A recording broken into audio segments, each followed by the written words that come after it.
మన ప్రభు అయిన యేసుక్రీస్తు పరిశుద్ధమైన నామంలో ఉదయకాల వాక్య ధ్యానములు వీక్షిస్తున్న విశ్వాసులకు, సంఘమునకు, సేవకులకు, సకల పరిశుద్ధులకు దేవుని కృపయు, దేవుని సమాధానము ఆయన మందిరములో ఉండి దీవెన మీకును మీ కుటుంబములకు కలుగునుగాక. ఆమేన్. ఈ ఉదయకాల వాక్య ధ్యానము మొదటి రాజుల గ్రంథము 8వ అధ్యాయము 56వ వచనము ఆఖరి భాగము. యెహోవాకు స్తోత్రము కలుగునుగాక. తన దాసుడైన మోషే ద్వారా ఆయన చేసిన శుభవాగ్దానంలో ఒక్క మాట ఎన్నో తప్పిపోయినది కాదు. దేవుడు తన ప్రజలకు శుభవాగ్దానమును అనుగ్రహించే దేవుడై ఉన్నాడు. ఆయన చేసిన ఆయన వాగ్దానము శుభకరమైనది. ఆ మాట తప్పిపోయినది కాదు. ఒకసారి దేవుడు మన జీవితంలో తన వాక్కు ద్వారా ఉచితంగా మనకు ఒక దానం అనుగ్రహించాడు అంటే అది వాగ్దానమై ఉన్నది. అందుకే సొలొమోను మహారాజు ప్రార్థన చేస్తూ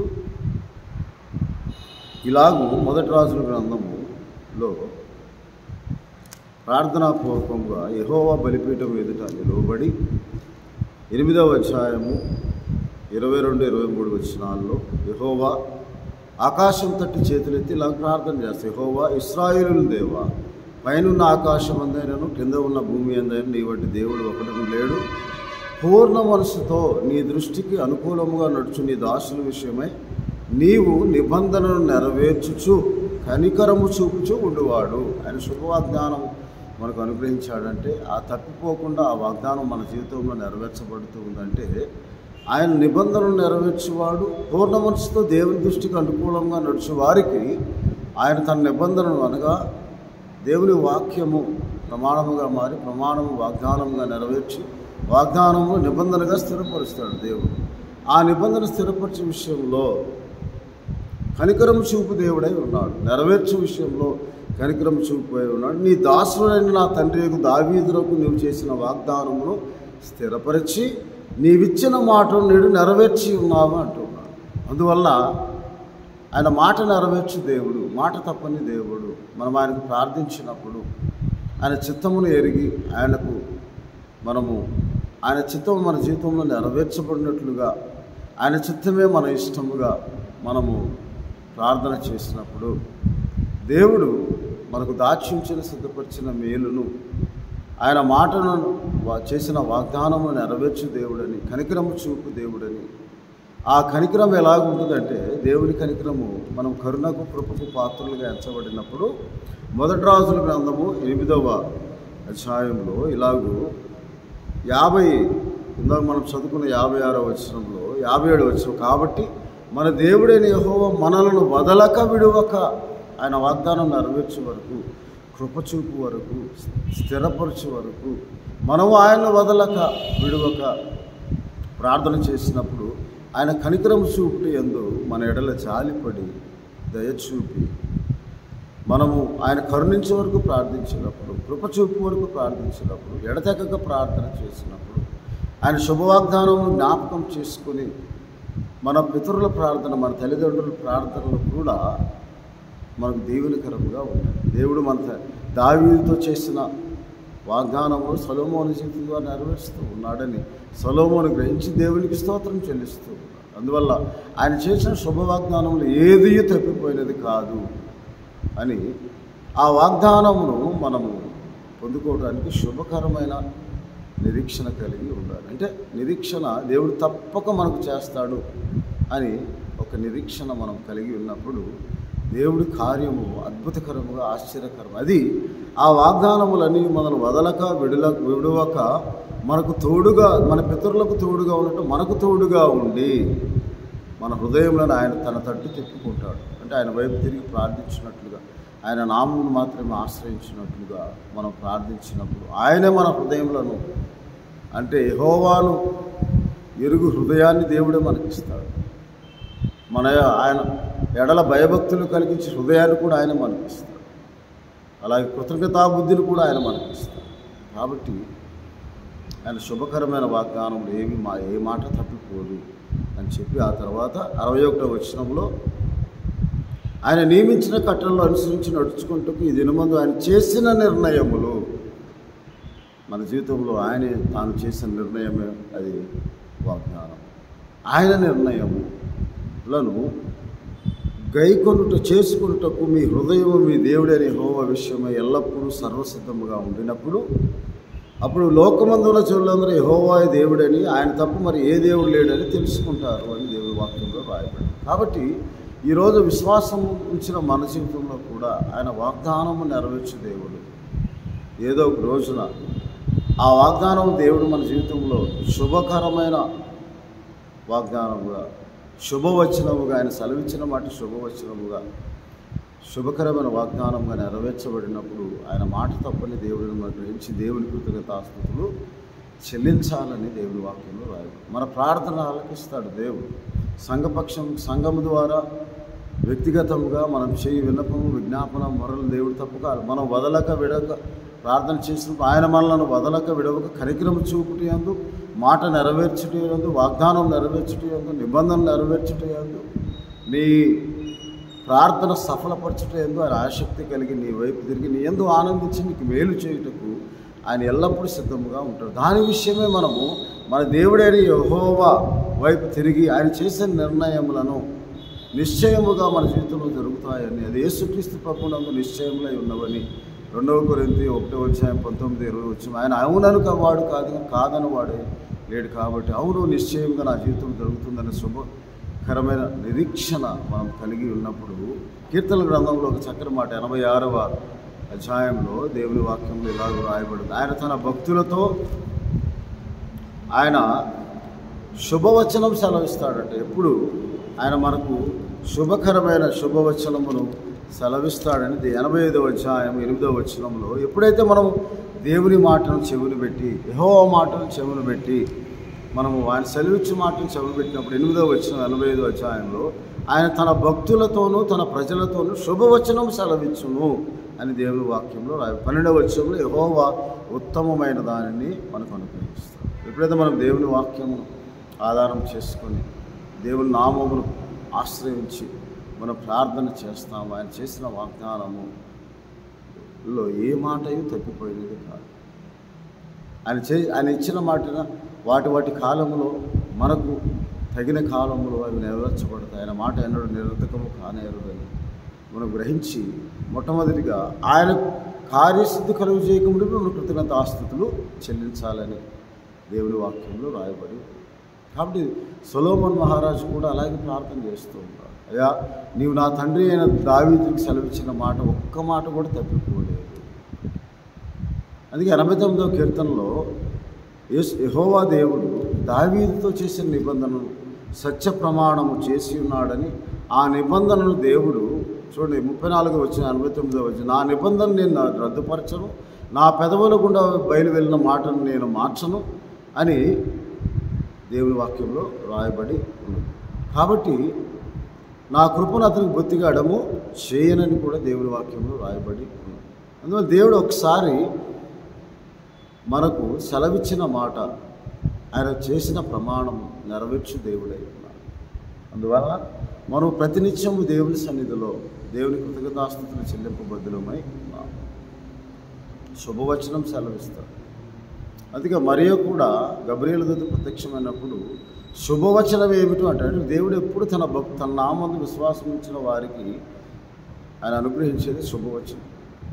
ఆ శుభవచనము మన జ్ఞానములకు మించినది, మన ఊహకు మించినది. కాబట్టి ఆయన నెరవేర్చుటకు సిద్ధపడిన సమయంలోనే పరిశుద్ధాత్మ దేవుడు మన హృదయాన్ని ప్రేరేపించి ఆయన తట్టు తిప్పి మనము ఆ దీవెన పొందుకున్నట్లుగా కార్యసిద్ధి కలుగు చేయి ఆయన ప్రమాణము వాగ్దానముగా నెరవేర్చబడినట్లుగా మనం ప్రార్థనాపూర్వకంగా దేవుని సన్నిధిలో మొరపెట్టి ఆ నెరవేర్చబడిన వాగ్దానం మన జీవితం మనం పొందుకున్న తర్వాత ఆయన కృతజ్ఞతాస్తుతులు చెల్లించాలి. అందుకే 1 దశలోనికి రాసిన పత్రిక 5వ అధ్యాయం 16వ వచనంలో మీ విషయమై ప్రతి విషయంలో కృతజ్ఞతాస్తుతులు చెల్లించుట యేసుక్రీస్తునందు మీ విషయమే దేవుని చిత్తం అంటాడు. దానికి ముందు మనం ఎలా ప్రార్థన చేయాలంటే 4వ అధ్యాయం 6వ వచనం ఫిలిప్పీ పత్రికలో కృతజ్ఞతాపూర్వకంగా మీ విన్నపంలో దేవుడికి తెలియచేయండి అంటున్నాడు. కాబట్టి దేవుడు తన కనికరమును, దయను, వాత్సల్యతను మనపై ఉంచి ఆయన మన కార్యము సఫలం చేయ దేవుడని 57వ కీర్తన 2వ వచనం, మహోన్నతులైన దేవునికి నా కార్యము సఫలం చేయ దేవునికి ప్రార్థన చేస్తున్నాను. ఎప్పుడైతే మనం అలా ప్రార్థన చేస్తామో ఆయన దృష్టి నిలిపి చెవి ఎగ్గి మన ప్రార్థన ఆలకించి ఆయన ఏ ఏ సమయంలో మనకు ఆశీర్వాదకరంగా ఆయన సిద్ధపరిచిన మేలు మనకు అనుగ్రహిస్తూ ఉంటాం. అది అద్భుతం. ఆత్మ వలన, పరిశుద్ధాత్మ సహాయం వలన దేవుడు చేయు అద్భుతము, ఆశ్చర్యకరమైనది. ఆయన శుభవాగ్దానంలో ఏ మాటయు తప్పదు. ఆయన మాట తప్పని దేవుడని కీర్తన గ్రంథంలో రాయబడి ఉన్నది. ఎవరికి యాకోబు దేవుడు సహాయుడగునో అనే మాట. ఎప్పుడైతే మనము మన కన్నులు ప్రతినిత్యము ప్రతిదినము ఆయనకు మొరపెట్టుచు ప్రార్థిస్తూ ఉండినప్పుడు ఆయన మనల్ని మర్చిపోక ఆయన మనల్ని జ్ఞాపకం చేసుకొని మనకు సహాయం చేయి దేవుడై ఉన్నాడు. పొందుకున్న తర్వాత కూడా మనం ప్రతినిత్యం దేవునికి మన జీవితకాలం అంతయు కృతజ్ఞతాస్తుతులు స్తోత్రం చెల్లిస్తూ ఉన్నప్పుడు దేవుడు ఆశీర్వాదం కొనసాగించు దేవుడై ఉన్నాడని తన వాక్యం ద్వారా దేవుడు మనతో మాట్లాడుతూ. అందువల్ల కీర్తన గ్రంథం 146వ అధ్యాయం, ఎవనికి యాకోబు దేవుడు సహాయుడగునో, ఎవడు తన దేవుడైన యెహోవా మీద ఆశ పెట్టుకున్నో వాడు ధన్యుడు. ఆయన ఎన్నడూ మాట తప్పని వాడు. ఆయన ఎన్నడూ మాట తప్పని దేవుడు, శుభవాగ్దానం నెరవేర్చు దేవుడు. కాబట్టి ఆయన వాక్యము మనకు నిరీక్షణ కలుగజేస్తుంది. ఆయన వాక్యము మనకు ఆశను కలుగజేస్తుంది. ఆ వాక్యం మీద మనం ఆశ పెట్టుకుని ఉన్నప్పుడు నన్ను ఎప్పుడు ఆదరించదమో ప్రభు అని మనం ప్రార్థన చేస్తాం. ఆయన తప్పక శుభవచనముగా మనకు ఆయన వాగ్దానం నెరవేర్చు దేవుడు, స్థిరపరచు దేవుడు, నీ ప్రార్థన సఫలపరచు దేవుడు, నిన్ను ఆదుకొను దేవుడు, నీకు సహాయం చేయు దేవుడు, యెహోవా మన కాపరి, మనకు లేమి కలుగుదని దేవుడి వాక్యంలో రాయబడింది. కాబట్టి అలాగే ప్రతి విషయంలో మనం దేవుణ్ణి ప్రార్థించాలి. హిజ్కియా అలాగే ప్రార్థించాడు, యోషియా అలాగే ప్రార్థించాడు, దావీదు అలాగే ప్రార్థించాడు. ఆయన మందిరమునకు పోయి ఆయన కృతజ్ఞతాస్తుతులు స్తోత్రం చెల్లించి ఆయనను దేవుణ్ణి మహింపరచువారు, ఆయన పాదం మీద సాగిలపడి ఆయన కృతజ్ఞతాస్తుతులు స్తోత్రం చెల్లించి ఆయన దగ్గరికి పొందుకున్న తర్వాత ఆయన ఎద్దుకు తిరిగి వచ్చి ఆయన నామమును మహింపరచువారు. ఆయన నామం తగిన మహిమా ప్రభావం. కా ప్రభువా, ఈ సహాయం ఇది నీ నిర్ణయం, నీ చిత్తం, నీవే దీన్ని చేసేది కనుక నీ కృతజ్ఞతాస్తుతులు స్తోత్రం చెల్లిస్తున్నాను. మాట తప్పని దేవుడు, మనల్ని వదలక విడువక ఎడబాయక కృప చూపుచూ కనికరించుచున్న దేవుడు. నా కృప నీకు చాలు, నిత్యమైన కృపతో, శాశ్వతమైన కృపతో ఆయన నేను ఆదరించి దేవుడై ఉన్నాడు నేను గ్రహించినట్టు. సొలొమోను కూడా అలాగే తన తండ్రి దావీదుతో దేవుడు చేసిన వాగ్దానం ఆయన ప్రార్థన చేస్తున్న ఆ సమయంలో నిబంధనగా నెరవేర్చి స్థిరపరిచి బలపరచబడి దేవుని కృతజ్ఞతాస్తుతులు స్తోత్రం చెల్లిస్తుంది. కాబట్టి దేవుడు తన భక్తులకు శుభవచనం సెలవిస్తుంది. ఎప్పుడైతే ఆ శుభవాగ్దానంగా మన జీవితంలో నెరవేరుస్తూ కీర్తన గ్రంథం 149వ అధ్యాయం 5వ వచనంలో, యెహోవా భక్తులు ఘనత నొంది ప్రహర్షించుదురుగా, వారు సంతోషపడుతులే తమ పడకల మీద ఉత్సాహగానం చేయదు, వారి నోట దేవునికి చేయబడు ఉత్సాహ స్తోత్రములు ఉన్నవి. ఆయన భక్తులందరికీ ఘనత ఇదే, యెహోవాను స్తుతించుడి. కాబట్టి మనం ప్రతి విషయంలో దేవుని సన్నిధిలో దేవుని కృతజ్ఞతాస్తుతులు స్తోత్రం చెల్లించే వారంగా ఉంటున్నాం. ఆయన సంకల్పించిన ఉద్దేశం ఆయన మన జీవితంలో సఫలపరిచి నెరవేర్చినప్పుడు మనం ప్రార్థన పూర్వకంగా దేవుని కృతజ్ఞతాస్తుతులు స్తోత్రం చెల్లింపబద్దులమై ఉన్నాం. దావీదుకి ఇచ్చిన మాటను అందుకే దావీదు మహారాజు తన కుమారుడితో సెలవిస్తూ ఉన్నాడు. ఎందుకంటే ఏమని మాట్లాడుతున్నాడు? 28వ అధ్యాయం మొదటి వృత్తాంతంలో 9వ వచనం, సొలొమోనా నా కుమారుడా, నీ తండ్రి యొక్క దేవుడైన యెహోవా అందరి హృదయములను పరిశోధించువాడు, ఆ ఆలోచనలన్నింటినీ సంకల్పమునట్టు ఎరిగిన వాడునే ఉన్నాడు. నీవు ఆయనను తెలుసుకొని హృదయపూర్వకముగానో మనఃపూర్వకంగానో ఆయన సేవించుచు ఆయనను వెతికిన ఎడల ఆయన నీకు ప్రత్యక్షమగును. నీవు ఆయనను విసర్జించిన ఎడల ఆయన నిన్ను నిత్యముగా త్రోసివేయను. కాబట్టి 20వ వచనంలో దావీదు తన కుమారుడైన సొలొమోనుతో చెప్పినదేమనగా, నీవు బలము పొంది ధైర్యం తెచ్చుకుని పని పూనుకోను, భయపడకుము, వెరవకుండుము, నా దేవుడని యెహోవా నీకు తోడుగా ఉండునని. యెహోవా మందిరపు సేవను గుర్చిన పని అంతా నీవు ముగించే వరకు ఆయన నిన్ను ఎంత మాత్రం విడువడు, ఎడబాయడు అని దేవుని వాక్యంలో. కాబట్టి నిన్ను నన్ను విడువక ఎడబాయక కాపాడుతున్న దేవుడు. ఆయన శుభవాగ్దానంలో ఏ మాట కూడా తప్పిపోలేదని సొలొమోను మహారాజు ప్రార్థన చేసి, భూమి ఆకాశం సృజించిన దేవ అని ప్రార్థన చేసి దేవుడు స్తుతిస్తూ ఉన్నాడు. కాబట్టి మనం కూడా ఆయన శుభవాగ్దానం ఏది తప్పిపోదు, ఎన్నటికీ తప్పిపోదు. ఏదో ఒక రోజు దేవుడు మన శుభవచనం చదివించి శుభకరమైన ఆనవాళ్ళను కనపరిచి మన జీవితంలో తన చిత్తంలో నెరవేర్చి దేవుడై ఉన్నాడు మనం గ్రహించి ప్రార్థనాపూర్వకంగా, హృదయపూర్వకంగా, మనఃపూర్వకంగా, పూర్ణాత్మతో, పూర్ణ బలంతో, పూర్ణ శక్తితో ఆయన యొద్దకు తిరిగి వచ్చి ఆయన సేవించి స్తుతులు స్తోత్రములు చెల్లించి బుద్ధులమై ఉన్నాము. ప్రతి విషయంలో అది యేసుక్రీస్తునందు అవును నిశ్చయముగా నీకు జరుగుతుంది. నువ్వు పొందుకున్న వాగ్దానం నెరవేర్చబడి నీ ప్రార్థన సఫలపరచబడినప్పుడు నీవు ఆయన యొద్దకు వచ్చి కృతజ్ఞతాస్తుతులు చెల్లించుట దేవుని చిత్తమైన ఆ చిత్తమును నీవు గ్రహించి ఆయనకు స్తోత్రం చెల్లించినప్పుడు దేవుడు నీకు అనుగ్రహించిన వాగ్దానము నెరవేర్చుటకు, కొనసాగించుటకు, నీ కుటుంబమును దీవించుటకు ఎల్లప్పుడూ సర్వసిద్ధముగా నీ ఉండినప్పుడు, ఆయనకు ప్రార్థన చేసినప్పుడు ఆయన ఎల్లప్పుడూ నిన్ను దీవించి అనేకులకు ఆశీర్వాదకరంగా, దేవునికి మహిమకరంగా ఉన్నట్లు నీ కుటుంబాన్ని ఆశీర్వదిస్తాడు. కాబట్టి ఆయన శుభవాగ్దానం ఏది తప్పిపోయినది కదా. ఎవరి జీవితంలో దేవుడు ప్రతి కార్యము నెరవేర్చుటకు మహోన్నతులకు దేవుడైన మన దేవుడు మన కార్యం సఫలం చేయు దేవుడు మనకు తోడుగా ఉండునుగాక. ఆమేన్. ప్రభువానికి స్తోత్రాలు తండ్రి. ఈ ఉదయకాల వాక్యధ్యానంలో వాగ్దానమును గురించి మీరు వదలక విడువక కనికరము చూపుట యందు, నెరవేర్చుట యందు, బలపరచుట యందు, సహాయం చేయుట యందు ప్రభా గొప్ప దేవుడు, శక్తిగల దేవుడు, అడిగిన వాటన్నిటికంటే, ఊహించే వాటన్నిటికంటే అత్యధికముగా సహాయం చేయ దేవుడు మేమందరం ఎరిగి ప్రభు శుభకరమైన నిరీక్షణతో ఎదురు చూచేవారముగా మా ప్రభు మీపై పరిపూర్ణమైన విశ్వాసంతో కనిపెట్టుకుని ఎదురు చూచి ప్రార్థించి మీ కృప కొరకు కనిపెట్టేవారు ఉన్నట్లు సహాయం దయచేయండి. ఈరోజు ప్రభు వివాహ దినం, వైవాహ జీవితంలో మా ప్రభు నూతన సంస్థ దాయగిరిని పొందుకొని బిడ్డలను దీవించి ప్రార్థన సఫలపరిచి మా ప్రభు ప్రమోషన్ విషయంలో మీరు సహాయం చేసిన విధానం బట్టి స్తోత్రాలు. అనారోగ్యంతో ఉన్న వారు దర్శించడం బట్టి స్వస్థపరచండి. డిఎస్సి ఎగ్జామ్స్ కొరకు ప్రిపేర్ అవుతున్న బిడ్డలను మీ కృప జ్ఞాపకం చేసుకొని దీవించి ప్రభా మీ మందిరంలో మేలు, మీ మందిరంలో దీవెన, మీ మందిరంలో సహాయం ప్రతి ఒక్కరికి దయచేయండి. ప్రభా మీ నామముకే స్తుతులు స్తోత్రాలు చెల్లిస్తూ వీడి ద్వారా వీక్షిస్తున్న ప్రతి ఒక్కరిని మీరు దీవించి ఆశీర్వదించమని మా ప్రభువును రక్షకుడైన యేసుక్రీస్తు వారి పరిశుద్ధమైన నామం ప్రార్థన చేయించున్నాము తండ్రి.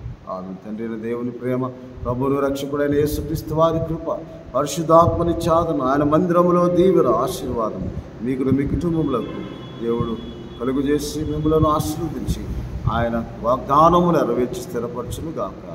ఆమేన్. దేవుడు మిమ్మల్ని దీవించును గాక.